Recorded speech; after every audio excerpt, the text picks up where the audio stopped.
Hoy vamos a tener la continuación del tema La paz de Dios, va a ser la cuarta parte y como es habitual siempre vamos a hacerlo con una oración entrando en el tema. Padre nuestro, te damos gracias, Señor, por la paz que tú nos puedes transmitir, por todos los conceptos que conlleva, por ese conocimiento que nos puedes dar a través de esa palabra y que seguramente nos puede servir para seguir avanzando en los caminos de salvación que tú buscas por nosotros y para nosotros. Por eso te queremos pedir, Señor, que nos ayudes a tener las mentes claras, centrados en lo que tú quieres contarnos, decirnos, y ayúdanos, Señor, a que siempre hagamos las cosas tal como tú quieres. Ayúdanos también a poder llevar esta paz a tantas personas a este mundo que lo necesitan. La verdadera paz, la de encontrarse contigo, y que les sirva para después, en breves años, poder estar contigo en comunión por siempre. Perdona nuestros pecados, bendícenos. En el nombre de Jesús te lo pedimos todo. Amén. Bien, como hemos visto en los anteriores temas de la paz de Dios, hemos hecho un recorrido por varios factores que conllevaba esa palabra en sí. Hoy vamos a ver algo sobre más, diría yo aún, de la equivalencia de Shalom en gematría. Si ya vimos alguna particularidad al respecto, lo que ahora vais a ver es un detalle, que yo diría que es un doble detalle, que la verdad vale la pena tenerlo en cuenta, sobre todo cuando sabemos el significado de los números para Dios. Una vez más hemos de decir para Dios, porque ya sabéis que Satanás también utiliza los números, los plagia, los destina a lo suyo y ya nos la ha liado. Pero nosotros debemos coger los números en el sentido divino, tal cual él muestra en la palabra. Si tenemos la palabra Shalom en hebreo, ya sabéis que va de derecha a izquierda, ya sabéis que cada letra tiene una puntuación en ese idioma. Pues si miramos una por una de ellas, vemos que la primera tiene 300, equivale a 300, la segunda a 30, la tercera a 6 y la cuarta a 40. Ya sabéis, gematría es la forma de contabilizar, sumando, en definitiva, ¿el qué? Pues cada letra que aparece en un lugar. Con lo cual nos está dando también una connotación, un cierto mensaje. Y esto no es un cabalismo satánico, sino que es algo que es evidenciado por la palabra de Dios misma. Mirad si hacemos esa suma de derecha a izquierda, pues tendríamos, cojámoslo tal como lo leemos nosotros, es igual, 40 más 6 más 30 más 300, sumamos todas esas cuatro cifras, nos da 376 el total. Y si dividimos 376 también en cifras individuales, 3 más 7 más 6 nos da un total de 16, es su suma. ¿Y 16 cómo se descompone? 1 más 6, que es igual a ¿qué? A 7, el número de la perfección divina. Y no solo eso, bastantes más cosas. Pero si después cogemos todas las cifras una por una del primer número, desde el primero hasta el último, si volvemos arriba de todo, ¿qué nos daría? Pues 4 más 0 más 6 más 3 más 0 más 3 más 0 más 0. También equivale a 16. Y que también, si lo dividimos en dos cifras, es 1 más 6, que también vuelve a dar 7. Por tanto, ahora ya empezamos a discernir que la palabra Shalom, paz, verdaderamente va asociada al 7. ¿Y a quién iba asociada la palabra paz? Al Dios de paz. Por tanto, directamente Dios es paz, Dios transmite la auténtica paz, pero asociado al 7, con lo cual, una vez hablamos de asociarlo al 7, ¿a qué lo vamos a asociar directamente? Hay dos cosas que seguro que nos están rondando por la cabeza, ¿verdad, Ángel? El sábado, evidentemente. La verdadera paz de Dios está en el sábado, el día de reposo, el día para encontrar la paz absoluta en Dios, porque es el día que, no teniendo actividad física, podemos centrarnos directamente en estar en contacto con el Señor. Pero también ¿con quién? Con nuestros hermanos en la fe. Para eso existe el sábado, para congregarse a ser posible, claro, si alguien tiene que congregarse, ¿no? Y una vez más, es la paz comunicativa entre todos, que nos une. Ya vimos que es una de las connotaciones de la palabra paz. Pero también nos lleva al costado herido de Cristo, que también tenía esa implicación. Por tanto, la sangre de Cristo que nos sana y que el sábado estaba incrustado allí. Pero además añadamos otra cosa, precisamente nos lleva al 7. ¿A qué 7? Pues en el 7º milenio, ¿qué nos va a suceder? Si en el año 6000 viene Jesús por segunda vez, entramos en esa fase que ya nos lleva ¿a qué? A la paz con Dios. A partir de allí estamos en paz con Dios y entre nosotros de un modo definitivo. Mirad una vez más cómo la palabra en hebreo nos da un conocimiento adicional de factores que no podemos tener en cuenta si solo leemos superficialmente las cosas. Por eso debemos indagar, investigar, escudriñar las Escrituras, nos decía el propio Jesús. ¿Y eso es lo que debemos hacer?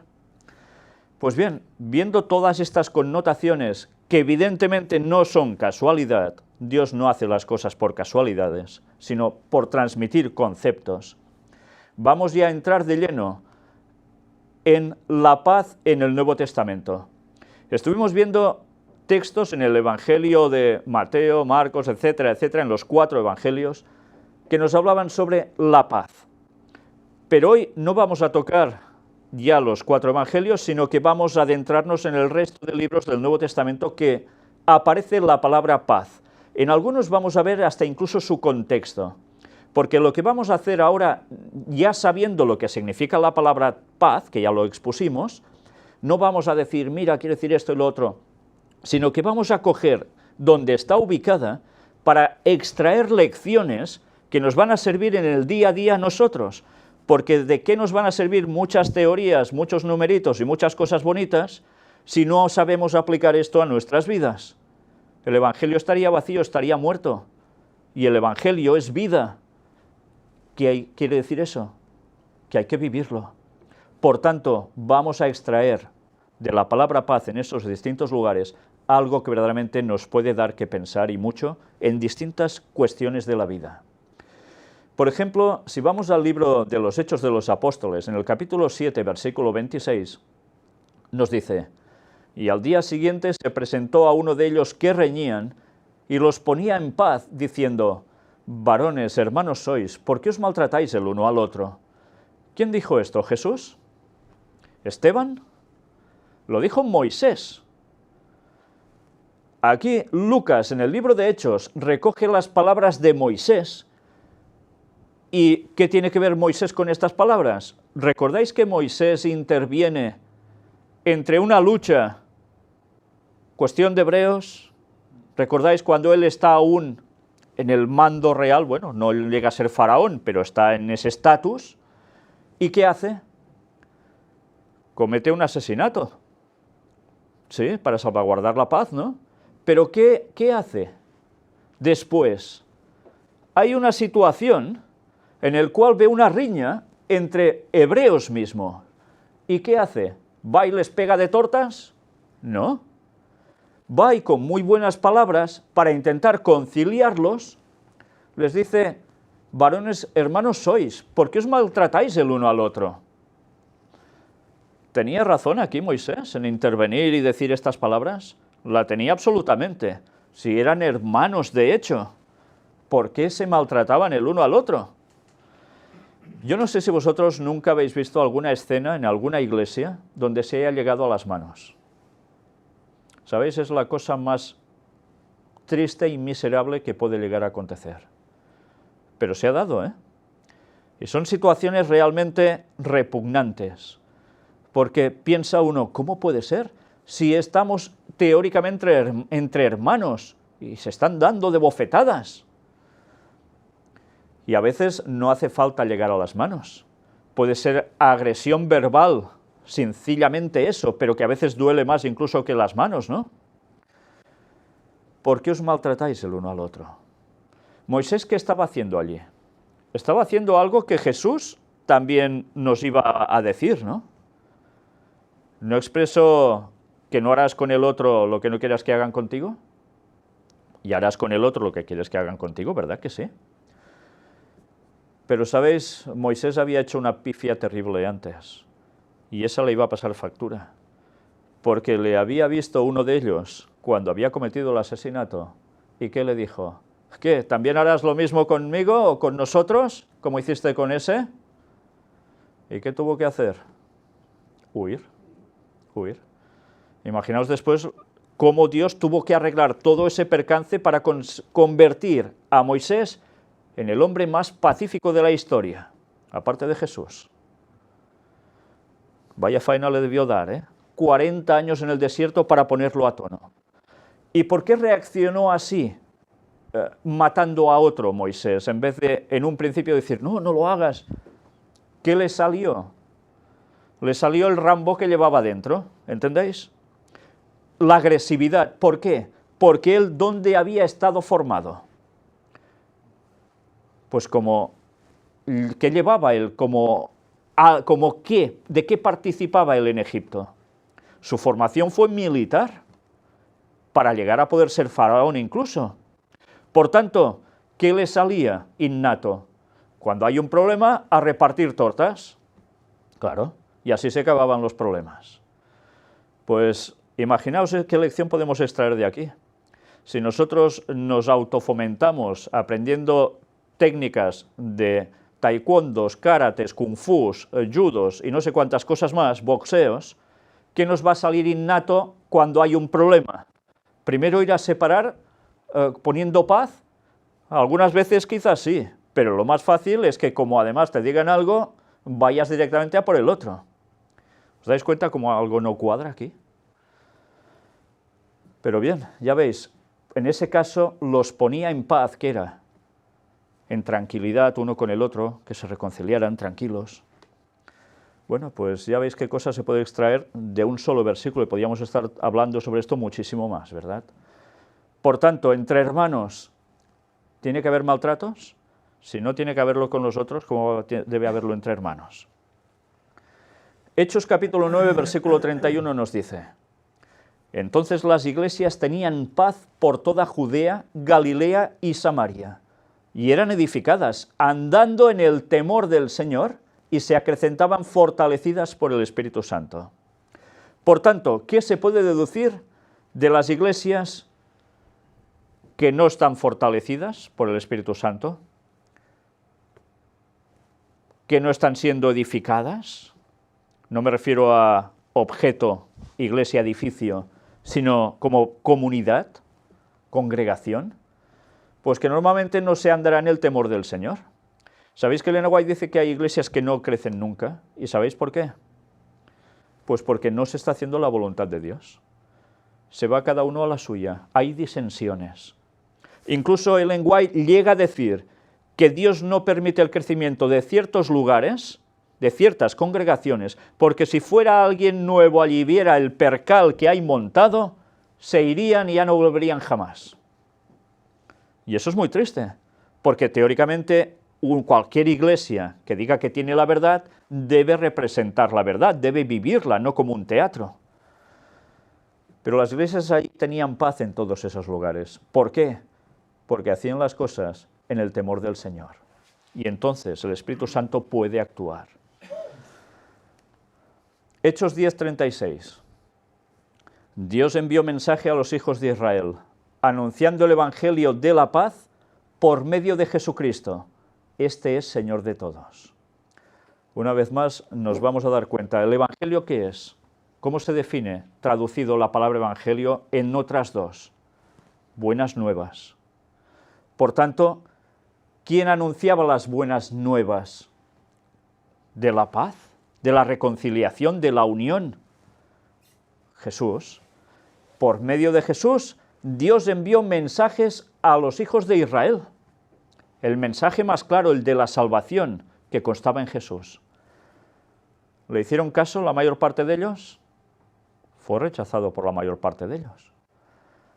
Pero aún y así, Jesús sigue siendo, en esos tiempos ya también era, Señor de todos. Tanto de los que creen como de los que lo rechazaron. Es igual. seguía siendo el Señor de todos. Lo que pasa es que ser el Dios de todos no equivale a que todos quieran tener a ese Señor como el suyo. Y se elige tantas veces al otro Señor, que es el que se debería escribir en minúscula, y es el que hace referencia al mismo Satanás. Hechos 15:33. Y pasando algún tiempo allí, fueron despedidos en paz por los hermanos, para volver a aquellos que los habían enviado. ¿Sabéis? Este versículo a veces lo leemos y casi nos quedamos indiferentes, porque, bueno, es una situación cotidiana, ¿no? Van a un lugar, se pasan un tiempo allí, y después regresan a los que les habían enviado. Vale, y dices, ¿y qué? Hay un gran detalle, fueron despedidos en paz por los hermanos. ¿Qué quiere decir esto? ¿Que cuando habían estado allí habían generado malestar? ¿Habían generado conflictos? ¿Habían generado cosas malas, en definitiva? ¿O todo lo contrario? Todo lo contrario. En definitiva, cuando los despiden en paz, ¿qué están diciendo? Pues que han estado a gusto con ellos, que han sentido la paz de Dios entre ellos. Y eso es algo que no se puede ir haciendo como ficción, como teatro continuamente, si somos cristianos y vamos por distintos lugares, incluso entre congregaciones, que este sería el caso. Tienen que ver que el cristiano es cristiano siempre, y que transmite esa paz de Dios que el mundo no da, y que tantos otros cristianos que llevan el nombre de cristianos tampoco terminan de transmitir. Por eso deberíamos pensar, si algún día Dios nos llama a ir a otros lugares, ¿les vamos a transmitir esa paz que luego nos van a devolver en la despedida? ¿O estarán deseando que nos larguemos? Cuanto antes mejor. ¿Sabéis? Una vez más he de poner casos de iglesias. ¿Y qué sucede cuando, ya sabéis, en las iglesias adventistas, cada 4 años normalmente se hace un cambio de pastor? Y cuando llega o se va a despedir a un pastor y va a llegar el nuevo, enseguida la gente empieza a hablar, ¿y quién es el que viene? Sí, pues es tal, si alguien lo sabe. ¿Y qué se espera de él? Una serie de factores, dependiendo de las personas y de las congregaciones también. Y algunos, cuando son despedidos, se les ofrece una placa conmemorativa, mira, por tus años de estar en la iglesia y tal, y qué bonito queda, un ramo de flores, unos regalitos, y se van algunos la mar de contentos, muy contentos. Pero, ¿sabéis? Yo he visto cómo a veces se les daba placa a alguno que mucha gente estaban deseando que ya debería estar fuera hacía años, y aún estaba allí, como pastor. Y eso no una vez, muchas veces se repite.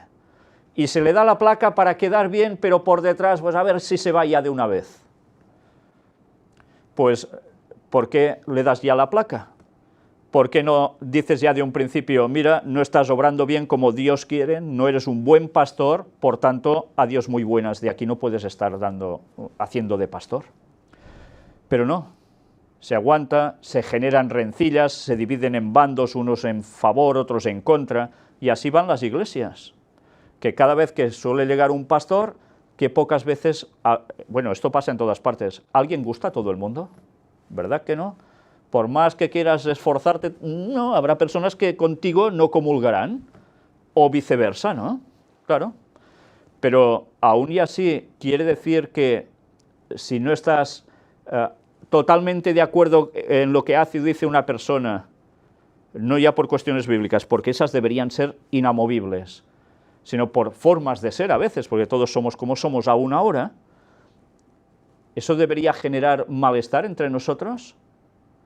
No, como dice el texto, soportaos los unos a los otros. Claro, es una gran diferencia. Lo bueno es cuando una iglesia despide a alguien, por ejemplo, un pastor, por decir algo muy conocido, y toda la iglesia siente cuando esa persona se va. Señal de que esa persona ha llegado al corazón de los demás, ha servido como auténtico pastor. Pero, ¿sabéis? De esos casos pasan tan pocas veces, por desgracia. Pues ahora plantearos esto a cada uno de nosotros. cuando vamos a casa de alguien, cuando vamos a una congregación y estamos un tiempo allí, ¿están deseando que nos larguemos o están deseando que aún siga allí, que sigamos allí? Pues todo esto nos tendría que hacer reflexionar. Ojalá seamos despedidos en paz y no ser despedidos como alguna vez hemos tenido que ver, en algunos casos, con violencia incluso, que eso es realmente deplorable. Romanos capítulo 1, versículo 7. A todos los que estáis en Roma, amados de Dios, llamados a ser santos, gracia y paz a vosotros, de Dios nuestro Padre y del Señor Jesucristo. El que está escribiendo aquí es el apóstol Pablo. Y vais a ver cómo esta expresión del apóstol Pablo, esta vez dirigida a los que están en Roma, a los cristianos que están en Roma, que algunos eran judíos, son, dice, amados de Dios, llamados a ser santos. ¿Qué les dice? Gracia y paz a vosotros. ¿La gracia qué es? Bueno, ahora el concepto de gracia ha quedado un poco así, mira, está haciendo la gracia, ¿no? Porque dice una tontería o algo así y se ponen a reír. Gracia es la salvación gratuita que Jesús nos da a través de su muerte, de su sacrificio. Y eso es lo que nos puede llegar a hacer, pues, amados de Dios y santos, por supuesto. Y paz a vosotros. Una vez más, aquí se está dirigiendo a alguien en concreto. Es una congregación y quiere que haya esa gracia y esa paz entre ellos, porque ¿quién se la debe dar? Dios nuestro Padre y ¿quién más? El Señor Jesucristo. Vais a ver que Pablo no es el único que escribe así en el Nuevo Testamento. Hay otros discípulos, apóstoles, que hacen lo mismo. Y veréis, y quizás nos deberemos preguntar, ¿y por qué insisten tanto? ¿Es una formalidad a la hora de escribir hacer esto? ¿O es un deseo de corazón? A veces, ¿qué podemos escribir? Y decir, estimado no sé qué, 2 puntos. ¿Sabéis? Yo recuerdo mucho cuando era pequeño, mi abuela no sabía leer ni escribir, yo era un niño de, no sé si tenía 5 años aproximadamente, y mi abuela decía, mira, coge el papel y el bolígrafo y siéntate aquí en la mesa conmigo que te voy a dictar una carta. Y ella iba hablando, yo iba escribiendo, después, claro, la carta se enviaba, pero, ¿sabéis? Es curioso, porque siempre empezaba, estimado tal, estimada cual, y a veces después hablaba y resulta que de estima, pues no había un gran feeling, que digamos, con según quién, eran formalismos. Pero, ¿vosotros creéis que de verdad era formalismo la expresión de Pablo o de cualquier otro de los apóstoles, o les salía de verdad de dentro? Así debe ser, ¿no? Debe salir de dentro. Pues mirad ahora Romanos 2:10. Pero gloria y honra y paz a todo el que hace lo bueno, al judío primeramente y también al griego. Mirad cómo este tema va a empezar a coger unos cauces que nos van a sorprender de nuevo. Porque, ¿recordáis que tenemos el tema aún aparcado del final de los judíos en el tiempo del fin? Aún no se ha presentado, Pero ahora ya vemos cómo aparece algo relacionado también con judíos y con gentiles. Pero gloria y honra y paz a todo el que hace lo bueno.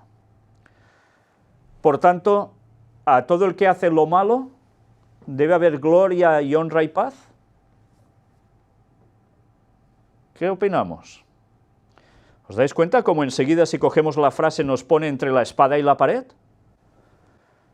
¿Qué deseáis a las personas que hacen lo bueno? Una bendición divina, en definitiva esto es una bendición divina. ¿Y a los que hacen lo malo? ¿Les bendecimos también? Pues deberíamos hacerlo, ¿Qué dice Jesús? Bendecid a los que os maldicen. Y no es fácil, Pero el texto evidentemente está deseando algo más. Gloria y honra. Evidentemente quien hace lo malo, gloria y honra no lo va a tener. Por más que se lo desees, no lo va a tener. Y paz. Ya vimos la paz que significaba seguir verdaderamente en los caminos de Dios. Pues bien, mirad cómo aquí une todos esos conceptos para el judío primeramente y también al griego. ¿Por qué primeramente al judío? ¿Está haciendo clasificaciones aquí? Bueno, ¿él de dónde era, Pablo? ¿Qué se consideraba? ¿Era de la tribu de Benjamín? ¿Era hebreo? ¿Y qué quiere decir? Que entonces primero los míos y después ya vendrán los otros, de segunda división, ¿no? No, porque él estaba ya transmitiendo una serie de conceptos que debemos ya empezar a captar, al judío primeramente y también al griego. ¿Por qué al judío primeramente? Porque del judío debería llegar la salvación a todos. Y él como judío participaba de eso, al igual que los discípulos de Jesús. Pero también porque al fin de los tiempos sabía algo en concreto sobre los judíos. Son los que iban a hacer determinación definitiva sobre el mensaje final al mundo. Pero los judíos que estén con Cristo, no los otros. No hace excepción de personas. Mira, el griego después porque sí, no, es porque hay algo allí y debemos saber eso. Y ahora veis aquí en Romanos 3, del 9 al 20, lo que os decía, poner también algo en contexto para situar esa palabra de paz. ¿Qué pues? ¿Somos nosotros mejores que ellos? En ninguna manera, pues ya hemos acusado a judíos y a gentiles que todos están bajo pecado. Empieza fuerte, el apóstol Pablo. Ya veis que por un lado dice a los judíos primeramente, después a los griegos, y ahora dice, cuidado porque hemos acusado a judíos y a gentiles, todos como pecadores.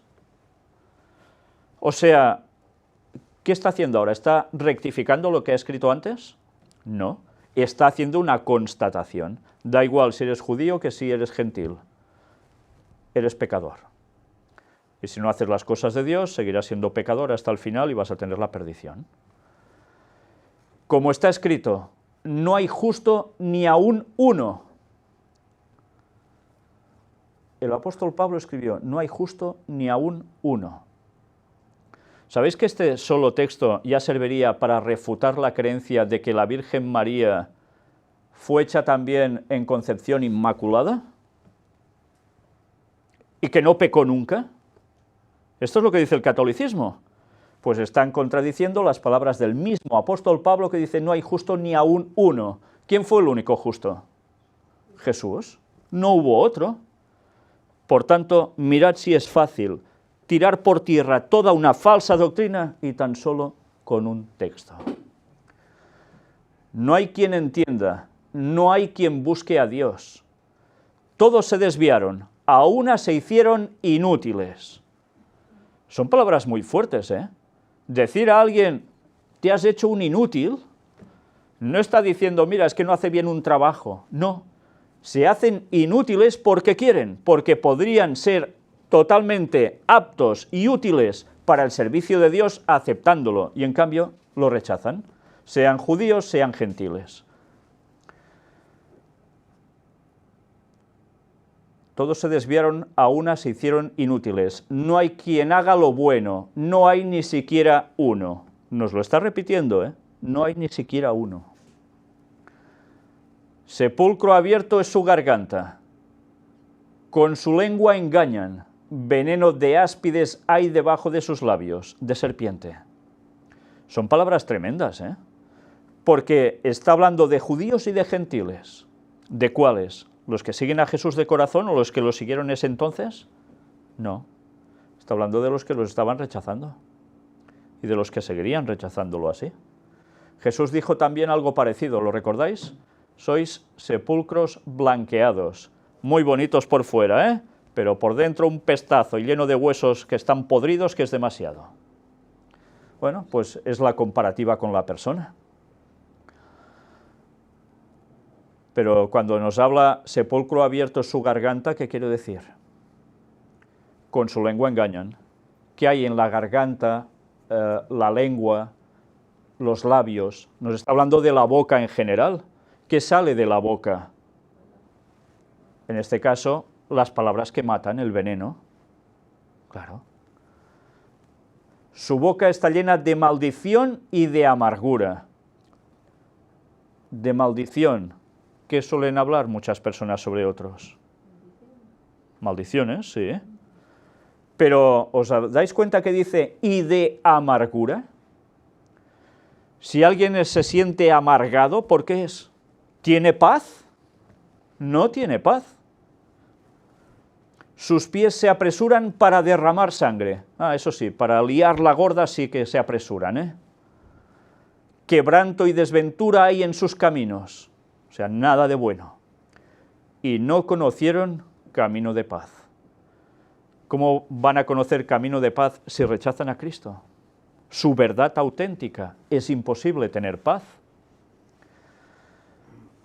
No hay temor de Dios delante de sus ojos. ¿Qué está pasando en nuestra sociedad actual? Si esto pasaba antes, que todos más o menos creían en alguna divinidad o en muchas, aunque no aceptaran a Cristo, ¿qué está pasando ahora, sobre todo en nuestro mundo occidental, en Europa, básicamente? Tantas personas que les da igual Dios. ¿Qué dices de Dios? Qué tontería, ¿no? No hay temor de Dios delante de sus ojos. Ve y diles tú, esto no debería hacerse así, porque esto delante de Dios no está bien, es pecado. Anda, que bueno, les vais a hacer una gracia tremenda, y esta gracia sí que no tiene nada que ver con la divina, ¿eh?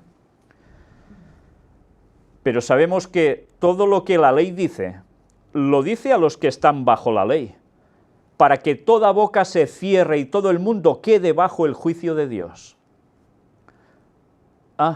¿Ya no hay ley, entonces?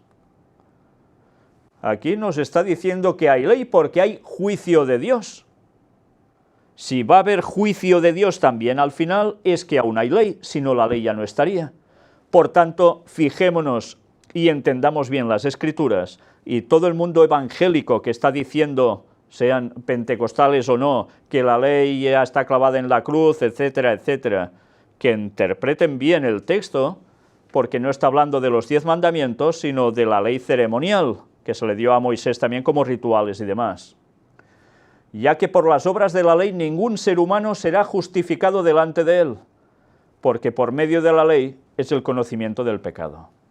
Si decimos que no hay ley, es que no cometemos pecado, y ya somos santos. ¿Entendéis? ¿Qué aberración? ¿Alguien de aquí puede decir que no comete pecado?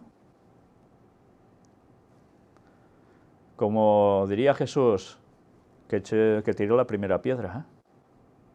¿Verdad que no podríamos ninguno de nosotros? Por desgracia no podríamos. Gracias a Cristo, que murió por nosotros y pagó por nosotros, pero aún hay ley, por eso Él murió en la cruz, porque si ya no debía haber ley, ¿para qué morir en la cruz? ¡Qué tontería! Se lo podía haber ahorrado, ¿no? Si nosotros estamos así, en una situación como todo el texto describe aquí, es que no tenemos paz. Solo la paz de Dios es la que tira por tierra lo que tantas personas en este mundo están haciendo y sintiendo. La auténtica paz de Dios, no la que se está vendiendo como conceptos en el mundo. Romanos 5:1 dice, justificados pues por la fe, tenemos paz para con Dios por medio de nuestro Señor Jesucristo. ¿La paz cómo se consigue? A través de Jesús, por la fe. Si no tenemos fe en Jesús, ¿vamos a tener esa paz? Y podemos pensar, yo sí tengo fe, pero resulta que viene el problema de he de trabajar en sábado y, me busco mi solución, no la que Dios me puede dar. ¿Tengo paz con Dios? No, porque estoy quebrantando la ley. Estoy diciendo que la justificación de Jesús al morir por mí, lo desecho, no me da la gana, me busco mi solución. Eso es un ejemplo. Podemos poner ejemplos los que queramos. ¿Tengo fe en Dios? Sí. ¿Y por qué no lo sigues? Bueno, porque hay circunstancias en la vida que no me dejan. Vale. Entonces, ¿tienes paz con Dios? No, porque no estás haciendo su voluntad y lo sabes. Entonces, ¿Nos damos cuenta cómo podemos aplicar en cada texto un montón de cosas de las cuales todos podemos sentirnos a veces culpables? Y no se trata de generar culpabilidad en nadie, se trata de despertarnos para actuar, para buscar y hacer las cosas como Dios quiere para tener su paz, sin la cual, ¿qué vamos a conseguir? ¿Santidad? No. Si no tenemos la paz de Dios no vamos a tener santidad. Y si no tenemos santidad, ¿qué nos dice el texto? Sin la santidad nadie verá a Dios. Pues bien, debemos decidirnos todos, en todas las facetas de nuestra vida. Romanos 8:6 dice, porque el ocuparse de la carne es muerte, pero el ocuparse del Espíritu es vida y paz. Una vez más, el famoso tema, el ocuparse de la carne es muerte. ¿A qué se refiere el apóstol Pablo cuando escribe esto? ¿Ocuparse de la carne es de las cosas cotidianas? ¿Está mal ocuparse de las cosas cotidianas? No, está bien, porque debes ocuparte de las cosas cotidianas. Pero ocuparte en exceso, buscando todo por tu cuenta, buscando las cosas que a ti te apetecen, aunque sean contrarias a la voluntad de Dios, ¿eso es bueno? No, es cuando nos ocupamos en lo que no toca. ¿Sabéis? Tantas veces hablando con personas les muestras ciertas cosas, ¿no? Y te dicen, sí, sí, ya veo que es verdad, pero es que yo no tengo tiempo. Para esto no tengo tiempo. Tendrán tiempo para hacer 80 millones de cosas diversas, ¿eh? Pero para las cosas de Dios, para las cosas de ocuparse del Espíritu, que son vida y paz, bueno, para eso no. Pero tendré tiempo para ver la serie de televisión, tendré tiempo para ir a hacer no sé qué por ahí. ¿Verdad que eso pasa? Pues quiere decir que nos ocupamos en las cosas de la carne que van a desaparecer. Mientras que lo que va a permanecer, que es las cosas del Espíritu, las espirituales, las de Dios. Esas son las que van a perdurar, las que nos darán vida, no solo aquí, estando bien, que eso también lo hemos de reconocer, ¿eh? Tener esa paz de Dios ahora en nosotros, haciendo su voluntad, nos da vida. No nos deja, ay, ay, no, nos da vida. ¿Y qué más? La vida eterna, por supuesto. Entonces sí que habrá paz. Ya veis que Pablo escribe mucho sobre la paz, ¿eh? Muchísimo. Romanos 10, versículo 15. ¿Y cómo predicarán si no fueren enviados? Como está escrito, cuán hermosos son los pies de los que anuncian la paz, de los que anuncian buenas nuevas. Es un texto de esos tan preciosos. Normalmente nosotros miramos los pies de alguien y ¿qué pensamos? O miramos los nuestros, un pie. Un pie, ¿no? Vale. Pero imaginaos también cuando nos situamos en esa época que andaban con sandalias, pies de andar por caminos polvorientos o barrosos, ¿cómo quedaban? Un asco, claro, quedaban hechos un asco, literalmente. Y en cambio el texto nos dice, cuán hermosos son los pies de los que anuncian la paz, de los que anuncian buenas nuevas, el Evangelio. Y no sé si recordáis, por ejemplo, Jesús, cuando él predicaba, iba por los lugares, iba a casa, ¿os acordáis? Lo vimos la otra vez, un señor llamado Simeón, y hay alguien más allí, María Magdalena, ¿verdad? Y resulta que no le da ni para lavarse los pies. O sea, ¿qué está haciendo con Jesús? Un desprecio. Sabe que tiene los pies como los debería tener de andar por esos caminos, y en cambio no le da ni para lavarse los pies. ¿Qué está haciendo con Jesús? Un desprecio, literalmente. Y María Magdalena no tiene agua ni lebrillo, pero tiene lágrimas. Y con las lágrimas, ¿qué hace? Regar los pies de Jesús, bañarlos. ¿Y los seca con toalla? No, con cabellos. ¿Qué estaba haciendo ese señor? Pues diciendo que Jesús, ese evangelio de paz que llevaba, de buenas nuevas, le importaba un bledo, lo despreciaba. Y a veces nosotros podemos pensar en las personas que van predicando por lugares. Mira, están predicando por ahí, están predicando por allá. Y a veces no pensamos en que esas personas que van andando por los lugares dando el mensaje son enviados. ¿Enviados por quién? Por Dios mismo, que es el que busca que el Evangelio se difunda. Y a esas personas a veces las menospreciamos, las tenemos como si nada, no oramos por ellas, cuando quizás están haciendo muchísimo y en sacrificio, cosas que nosotros ni hacemos. Y en cambio, ¿cómo considera a los pies de esta gente Dios? Maravillosos, hermosos. Pues ojalá nuestros pies sean considerados así por el cielo. Que en vez de estarnos conformándonos en nuestras casas, tranquilitos, que vaya a predicar otro, que se mueva otro, ya lo hará otro, seamos nosotros los que nos movamos para dar el Evangelio de la paz. Porque si el mensaje debe ser dado a todo el mundo, claro que podemos hacerlo a través de Internet, podemos hacerlo a través de televisiones, de radios, de panfletos, pero si nosotros también no nos movemos, el Evangelio no va a llegar. Romanos 12, 18. Si es posible, en cuanto dependa de vosotros, estad en paz con todos los hombres. ¿Sabéis? Esta es una de las palabras más duramente reales que tiene el Evangelio. Si es posible, en cuanto dependa de vosotros, estad en paz con todos los hombres. Y a veces, por nuestra forma de ser, nuestro mal carácter, podemos provocar no estar en paz con todos los hombres y culpar a los demás. Es que ese es no sé qué, ese es el otro, siempre culpando a los otros. Y quizás es por culpa nuestra. Puede ser. Si queremos estar en paz con todos los hombres, ya sabemos que eso no va a ser posible, pero hemos de procurarlo, si es posible.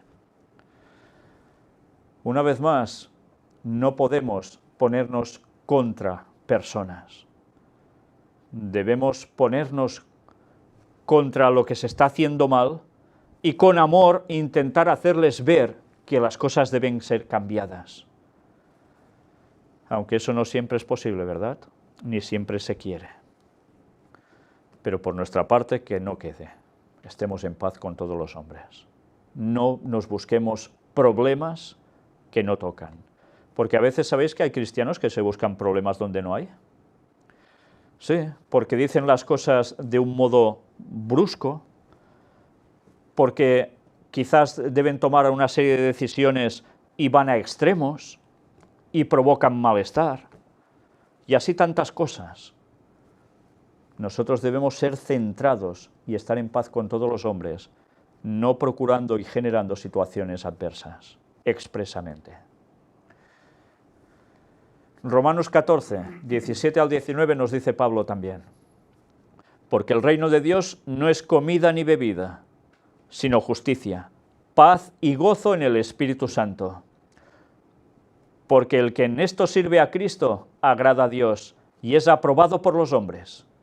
Así que sigamos lo que contribuye a la paz y a la mutua edificación. Mirad que el apóstol Pablo da unos consejos preciosos. El reino de Dios no es comida ni bebida. ¿Y por qué dijo esto el apóstol Pablo? ¿No es comida ni bebida el reino de Dios? ¿Sabéis que los reinos humanos normalmente se distinguían por una característica? ¿Los reyes qué hacían? Banquetes, claro. No comían cualquier migajilla y con eso ya estaban tan felices. Querían lo mejor de lo mejor. Y eso tantas veces, ¿qué implicaba? Oprimir a otros para conseguir eso. Grandes tributos, conquistas, lo que hiciera falta. El reino de Dios no es buscar tener de todo y centrarnos solo en el estómago. Buscando comida, sí, centrarte en el estómago. ¿Y la bebida? ¿Qué bebida era? Ya os lo podéis imaginar, ¿no? Vinillo, claro. Alcohol. Sino justicia, paz y gozo en el Espíritu Santo. Si nosotros buscamos lo primero, lo segundo no lo vamos a obtener. ¿Os dais cuenta de la importancia de la temperancia? de ser equilibrados también en la nutrición? Nuestra primera mentalidad debe ser buscar la justicia, la paz y el gozo en el Espíritu Santo. Porque el que en esto sirve a Cristo agrada a Dios y es aprobado por los hombres. O sea, si haces esto, Dios está contento contigo, pero además es aprobado por los hombres. ¿Por qué es aprobado por los hombres? Sabéis que yo he podido vivir varias experiencias cuando pintaba con compañeros de trabajo, y a veces se hacían comidas de estas un día al año. El patrón, el dueño de la empresa, pagaba para que todos los trabajadores, no sé si era una festividad, San Antonio, no sé qué, que era el patrón de los obreros, cosas de estas así, y se juntaba toda la plantilla para comer. Pues, ¿qué pasaba allí? Venga, come esto, sabiendo que tú no comías eso. Bebe esto, bebe esto. ¿Por qué? Estaban deseando verte borracho, porque algunos de ellos pillaban cada una allí tremenda. ¿Sí? ¿Y qué querían? Pues que participaras de lo mismo, de esas conversaciones que ya os lo podéis imaginar. Un montón de hombres, ¿de qué iban a hablar? Básicamente dos conversaciones, mujeres o fútbol. No había otra cosa. Si tú no participabas de esas cuestiones, ya eras una cosa rara, ¿verdad? Pero eso sí, resulta que cuando pasaba un altercado entre uno y otro, o querían consejo de algo en sus vidas, no recurrían a los otros, recurrían al que cuidaba su dieta, porque sabían que era más equilibrado que los otros en ese sentido, y que tenía la paz de Dios para dar el mensaje necesario. Y no lo digo por mí en concreto, mi hermano ha participado de lo mismo, Josep, porque estábamos en las mismas empresas prácticamente hace muchos años. No estoy poniendo esto para alabarme, sino como un ejemplo para que nos demos cuenta que realmente las personas de nuestro alrededor se dan cuenta si nosotros estamos haciendo las cosas bien. Porque entonces hasta los jefes vienen a consultarte y decir qué he de hacer para evitar situaciones de problemas en empresa. ¿Os dais cuenta lo importante que es que nosotros hagamos las cosas bien para incluso ser aprobados por los hombres, aunque tengan esos momentos, como era de esperar, de chincharte, de buscarte hacer caer, o de provocarte para que vayas a las manos incluso? Así que sigamos lo que contribuye a la paz y a la mutua edificación. Eso es lo que debemos hacer siempre. Si no buscamos todo esto, vamos realmente mal. Y a veces el orgullo hace que no busquemos mutua edificación, sino que nos queramos edificar nosotros solos y a nuestro modo. Y la paz, a Dios muy buenas. Romanos 15:13. Y el Dios de esperanza os llene de todo gozo y paz en el creer, para que abundéis en esperanza por el poder del Espíritu Santo. El Dios de esperanza. ¿Cuántas veces nosotros hablamos de Dios? De sí, pasará esto, hará eso y tal, pero no hablamos del Dios de esperanza para la gente que necesita esperanza en sus vidas. Claro que podemos hablar mucho de profecías, podemos hablar de yo que sé qué cosas, pero ¿les llenamos de esperanza a la gente? A veces la profecía puede ser muy fría, es verdad, puede ser muy fría, pero si no les decimos, por ejemplo, que sin Jesús dentro todo lo que venga no va a servir de nada, nosotros debemos trabajar la esperanza en las personas, porque Dios es un Dios de esperanza. ¿Y qué hace? Nos llena de todo gozo. Claro, si tú tienes esperanza en que al final las cosas acaban bien y Él está contigo, ¿tú de qué te vas a llenar? ¿De gozo o de pesar? De gozo, aunque lo pases mal durante un breve tiempo. Y paz en el creer. Si crees en Él tendrás esa paz. Y tantas veces nosotros nos agobiamos, nos preocupamos antes de cuenta, poniéndonos en más problemas a nosotros mismos y generándolos hasta enfermedades. Para que abundéis en esperanza por el poder del Espíritu Santo. Si ese Dios de esperanza nos llena a nosotros de gozo y paz, podremos estar abundantes en esperanza por el poder del Espíritu Santo. Y eso es lo que podemos transmitir inconscientemente. Y Romanos 15:33 nos dice, y el Dios de paz sea con todos vosotros. Amén. Qué palabras tan cortas y tan preciosas. El Dios de paz sea con todos vosotros. No en uno, con todos. Ese era el anhelo de Pablo cuando iba por distintas iglesias. Quería que hubiese la paz entre ellos, la paz de Dios, la auténtica. Romanos 16:20. Y el Dios de paz aplastará en breve a Satanás bajo vuestros pies. La gracia de nuestro Señor Jesucristo sea con vosotros. Y atención a este texto, porque este es ya de lo que planteábamos antes en las temáticas anteriores. ¿Cómo puede ser que el Dios de paz, el concepto de paz que tiene el mundo, aplastará en breve a Satanás bajo vuestros pies? ¿Cómo puede ser eso? ¿Un Dios que va a hacer esa masacre en definitiva? ¿Cómo se entiende? Mirad si era importante buscar de dónde procedía la palabra paz y su significado auténtico, porque la paz de Dios es con los que están con Él y los que la disfrutan, los que la quieren, pero los otros, como consecuencia, esa paz, ya sabéis que tenía, como siempre, esas palabras hebreas, todo lo contrario, ¿eh? Si no estás con Dios, los problemas vendrán, y vaya que sí vendrán, como que te vas a perder la eternidad. Y también, ¿quién va a sufrir su castigo definitivo? Hasta el mismo Satanás. Por tanto, si alguien nos dice, no, es que Dios los va a perdonar a todos, hasta Satanás, pues no va a perdonar a Satanás, y el texto es clarísimo. Y eso pasa porque se están cogiendo conceptos de la paz que nada tienen que ver con los de Dios, son los que el diablo está intentando inculcar en la sociedad, pero no es el concepto auténtico de paz. Entonces sí que la gracia de nuestro Señor Jesucristo estará en nosotros, pero si no, no. Nosotros lo dejamos aquí. Esta tarde vamos a tener la continuación del resto de análisis de textos que hablan de paz en el Nuevo Testamento. No todos, me guardo alguno. Y sabéis, este tema va a derivar, y ya lo estamos viendo, con los judíos en el tiempo del fin, con el tercer Elías y con el retorno de Cristo. Es un tema que a mí mismo me está sorprendiendo, sinceramente, porque yo no había visto esa enorme implicación de la palabra paz. Y si Dios quiere, vamos a compartir esos conceptos, porque realmente no tienen desperdicio, son maravillosos. Y si Dios está mostrando estas cosas, por algo debe ser. Dios quiera que nosotros estemos precisamente por lo que debemos estar. ¿Creéis que Dios lo quiere eso o no? Seguro que sí. ¿Quién lo debe querer más, entonces? Nosotros. De nosotros depende que podamos conseguir esa paz de Dios en nosotros y hacia los demás. Pero una vez más recordad, la paz de Dios que nosotros podamos tener y extraer tantas lecciones no quiere decir que tengamos la paz con el mundo, porque el mundo odia las cosas de Dios, aunque algunos digan que siguen a Dios.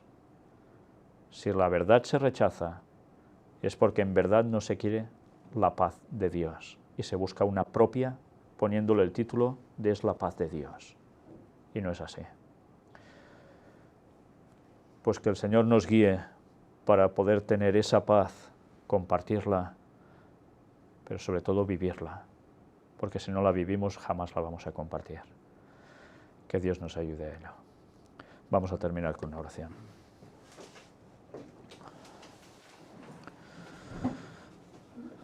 Padre nuestro, una vez más te damos inmensas gracias, porque dejaste que los apóstoles, los profetas, escribieran precisamente todas estas cosas que llevan tanto mensaje implícito en ellas. Perdónanos, Señor, si tantas veces leemos la palabra tuya tan superficialmente, cuando no ahondamos en cada texto. Siempre recuerdo las palabras de Lenguay que decía que siguiésemos buscando versículo por versículo hasta comprenderlo y no avanzar hasta que nos quedase claro. Eso lo hicieron los pioneros adventistas y te queremos pedir que nosotros hagamos lo mismo, porque ahora más que nunca podemos aún encontrar muchas más cosas que antes, porque ahora toca saber todas estas cuestiones, porque el fin está cerca y queremos estar en paz contigo para que en tu retorno podamos irnos allí al cielo. Ayúdanos, Señor, a poder hacer tu labor aquí en la tierra para que muchos más nos acompañen en ese viaje hacia Orión, ese viaje que tanto estamos anhelando, y ver que por fin todo el mal deja de estar con nosotros. Bendícenos, Señor, danos tu paz, por favor, y más especialmente en tu santo día, cuando más podemos estar tranquilos para conectarnos contigo y con los hermanos. En el nombre de Jesús te lo pedimos todo, y por el perdón de todos nuestros pecados, gracias a la sangre de Cristo. Amén.